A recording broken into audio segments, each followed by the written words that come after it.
বৈষম্য বিরোধী ছাত্র আন্দোলনকালে হত্যাচেষ্টার মামলায় শাহিন কাজী ওরফে পিচ্চি শাহিন সহ 4 আসামিকে গ্রেপ্তার করেছে র্যাপিড অ্যাকশন ব্যাটালিয়ন র্যাব। আজ শুক্রবার র্যাব 2 এর এক সংবাদ বিজ্ঞপ্তিতে এ তথ্য জানানো হয়। পরে র্যাব 2 এর গণমাধ্যম শাখার জ্যেষ্ঠ সহকারী পরিচালক খান আসিফ তপু এ তথ্য নিশ্চিত করেন। গ্রেপ্তার হওয়া বাকি 3 আসামি হলেন মোহাম্মদ গুড্ডু, শফিকুল ইসলাম ও মোহাম্মদ সেলিম। র্যাব বলছেন, গ্রেপ্তার আসামিদের বিরুদ্ধে মোহাম্মদপুর, আদাবর ও তেজগাঁও থানায় মামলা রয়েছেন। র্যাব 2 এর গণমাধ্যম শাখার জ্যেষ্ঠ সহকারী পরিচালক খান আসিফ তফু বলেন, শাহিন যুবলীগের পদপ্রত্যাশী ছিলেন। তার মূল পরিচয় তিনি মোহাম্মদপুরের সাবেক কমিশনার রাজীব ও সন্ত্রাসী জোসেফের সহযোগী। আন্দোলন চলাকালে শিক্ষার্থীদের হত্যার চেষ্টা চালান তিনি। বাকি 3 আসামি শিক্ষার্থীদের হত্যার চেষ্টা চালায়।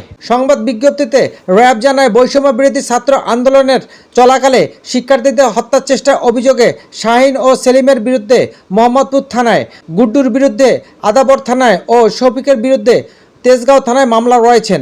তারা অনেক দিন ধরে গোয়েন্দার নজরদারিতে ছিলেন।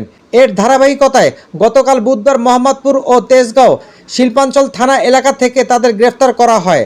প্রাথমিক জিজ্ঞাসাবাদে আসামিরা সাম্প্রতিক সময়ে সরকারকে অস্থিতিশীল করতে প্রত্যক্ষ পরোক্ষ বিভিন্ন কর্মকাণ্ডে অংশ নেওয়ার তথ্য দিয়েছেন তারা।